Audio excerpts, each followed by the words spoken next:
everyone. Welcome to another exciting episode of Your Voice podcast from the Battina Media Center. Today on the show, we're having a one-on-one with a special guest who will bear it all and speak to us on different issues. Our guest is one of Nigeria's topmost journalists. He's part of the founding team of Nigeria's popular weekly magazines back then, The News and Tempo. He's also a politician and former Minister of Youth and Sports Development between 2019 and 2023. You know who I'm talking about. He's Honorable Sunday Akindari, CON. Welcome to the show, sir. Thank you very much and good morning. Good morning, sir.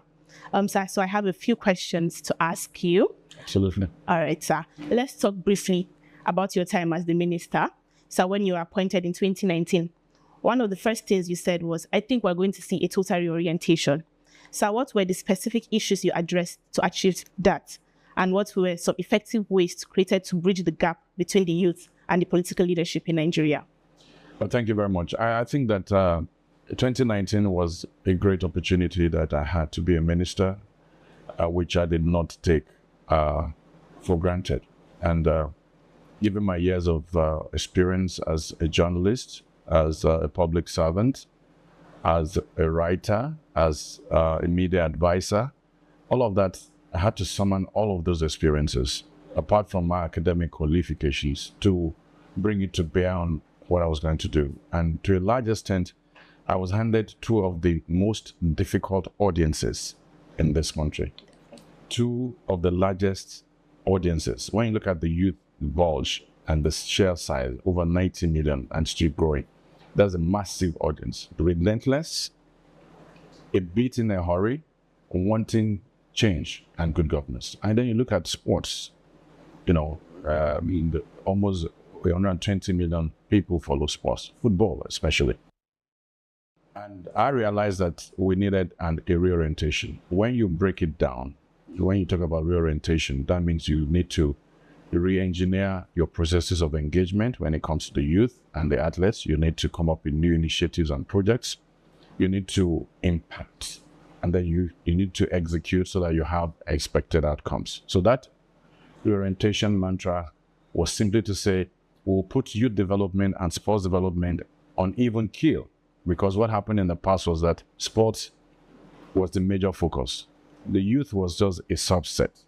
And then you have this massive, talented youth in this country with great potentials who are just waiting in the wings to take over the realm of leadership.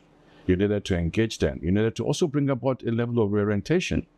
The idea that only government can provide jobs. No. We live in a digital world, 150 digital skills that you can earn to be able to excel as an entrepreneur or as a wealth creator. So all of that was tied to the idea of reorientation. Thank you, sir. Sir, after your time as the minister, the ministry was split into two. We now have the Ministry of Sport and Development, and we also have the Ministry of Youth Development. So do you think this makes the assignment much easier now? And so what role do you think Nigerian youth can play in shaping the political landscape of the country? Yeah, that's a double-barrel question. It's massive. I could take an hour to answer that question, but I'll give capsule answers. A bit of history will do here. Okay, sir. In the past, the Youth and Social Development Ministry was different. The Sports Ministry was different under the National Sports Commission. So they were different entities. And then eventually in 2015, when President Muhammadu Buhari came in, he collapsed both the Ministry of Youth and Sports together. And of course, I think I shared in the thought process that led to the split of the ministry. When you take it from the NSAS period, it was a wake-up call for this country. Okay. What we did was to theorize the power, the potential, and the number of our youth. And we did nothing directly as the government to engage them. The NSAS was a moment of reawakening to say, this demography needed to be focused on and treated as a block. And what happened under President Bola Ahmed Tinubu is to say, let us carve out a ministry, even with two ministers, for the youth. And that says a lot, to say we want to give it the concentration.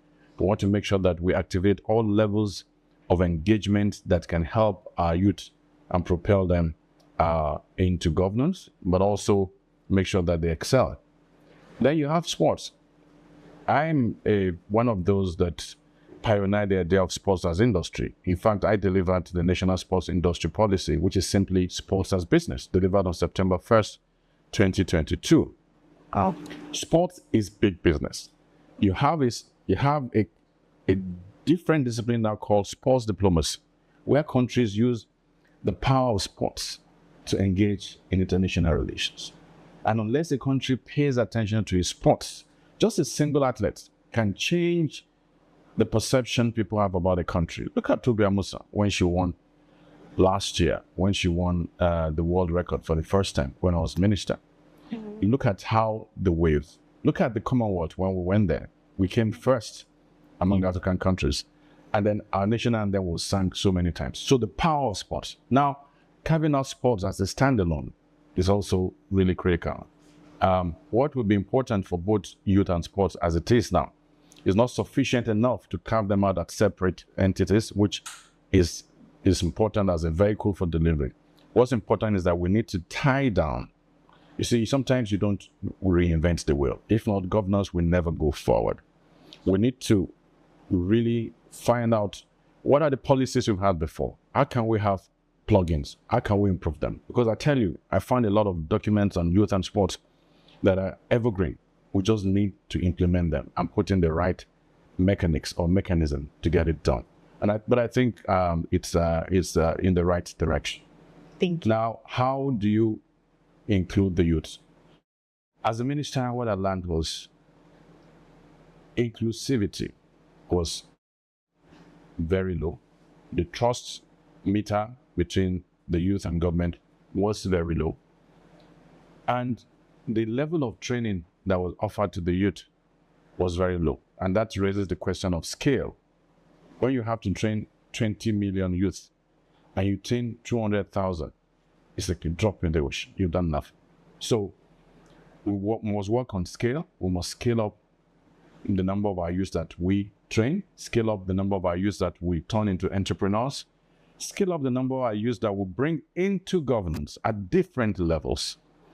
And then the flip side is that every youth wants to be in politics. That is okay. But the movement is towards wealth creation. And the government must focus in that direction. I believe we've seen a demonstration of inclusivity in this government under President Tinubu. He had promised, and we've seen it. It's been demonstrated. Yes. And just recently, we also learned that 35% of the positions will be reserved. So that's walking the talk.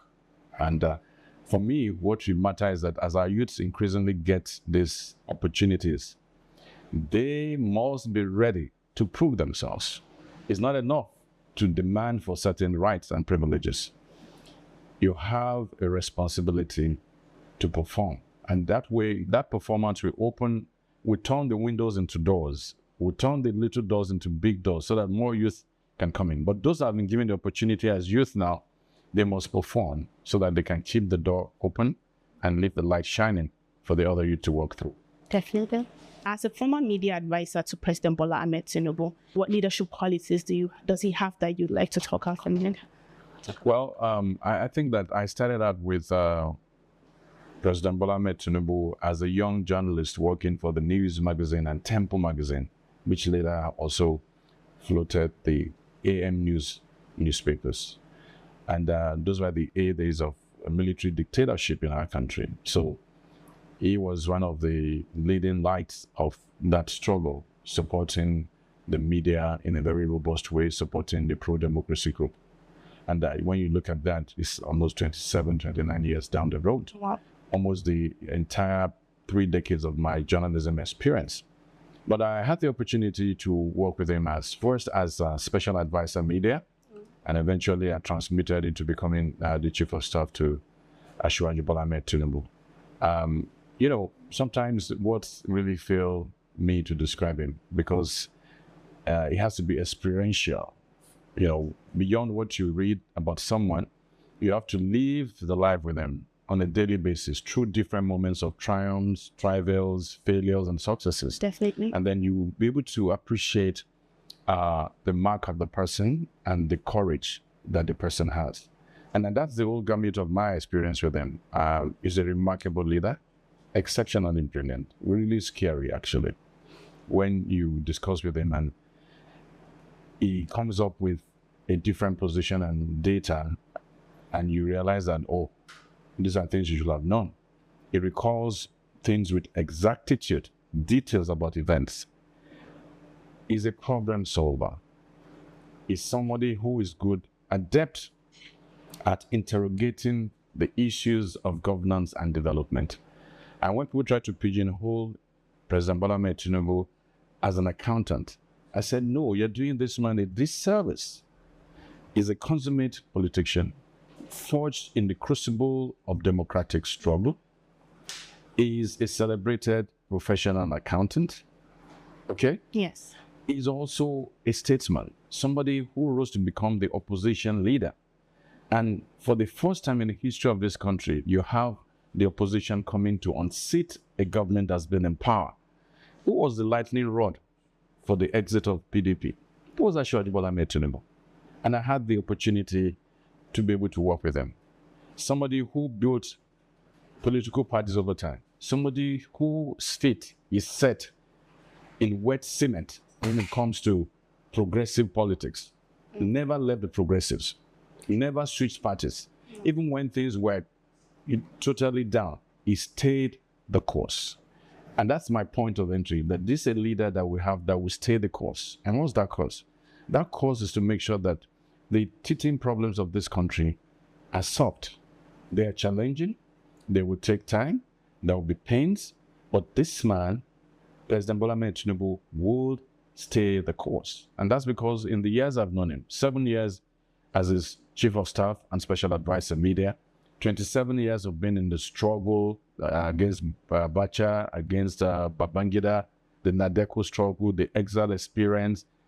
That entire period provides me a brilliant insight into who this man is. And we're beginning to see that. I keep saying this country needs a Surgeon General. Definitely. And right now, in Asiwaju Bola Ahmed Tinubu, we have a Surgeon General. Yeah. And what does a Surgeon General? He uses the scalpel, the knives, and the rest to get things done. There will be pain along the way. It's going to take time. But then those pains will ease off. The healing will occur, and this country will run faster and develop fast. Definitely. Thank you, sir. So this is our final question, but I'd like to know, prior to the gubernatorial election in 2019, there were a few billboards and posters pushing you to be the next governor of Oyo State. Do you still have that ambition, or it was just an idea back then? I also like to know what is next for Honorable Dari Sunday. Thank you very much. It was not just an idea then, because before you step up to compete, you must be sure that you have what it takes. And in 2019, I was just an aspirant amongst about 19 other aspirants. Of course, you could say that was testing the waters, and it was quite an experience being able to travel around the state. You know, it went beyond the billboards and the posters. It was about sharing your ideas about the development of Oyo State, about meeting people at the local level, the communities, the local government levels, the federal constituencies, getting to understand what the problems were. And also now sitting back to say, oh, will I be able to engage? So it wasn't just an idea. It's a dream, it's a vision, because I believe I have the potentials to be able to occupy that office as it is now. If you ask me, what are my immediate plans? My immediate plans are simple. 29 years in the media world, in public service combined, and I want to see that I am able to build a media empire. That empire is being occupied by the youth. My passion for sports and youth development abides, and that will continue. I'm also a man of faith. I put my vision and my dreams, I submit them to God. But I'm prepared, I'm qualified for that position. If that opportunity ever arises, I'm not one to be afraid to enter the ring, to pull my punches. Well, sir. I will be ready if that opportunity is offered me. But beyond that is to see that this administration succeeds. You see, when a president succeeds, the country succeeds. Definitely. Former President Barack Obama, he says, when you wish that your president fails, that means you're wishing that your country fails. We don't want this country to fail. No, I don't. Now it has been entrusted to a leader. And part of my engagement and concentration is to make sure that in my own little way, I ensure that this government succeeds. President Bola Ahmed Tinubu succeeds. And if he succeeds, Nigeria succeeds. If we have a better country, the Japa syndrome, you don't have to mount, soap operas and all of that to get people who don't go. It's not even working. Once this country succeeds, they say there's the Japa out. There's also the Japa back. We'll start seeing the Japa that comes back. And that's what we want to see in the years ahead under this administration. Definitely. It was lovely having you, sir. Thank you. We learned a lot from you, and we're very grateful. I hope to see you some other time. Absolutely. Thank you. We have had a wonderful one-on-one with Honorable Sunday Akindari, CON, on Your Voice podcast today. And I hope you have been enlightened as much as I have. Thank you for watching this show. Until next time, I'm Battina Luka Bokko. God bless you and have a nice day. Adios.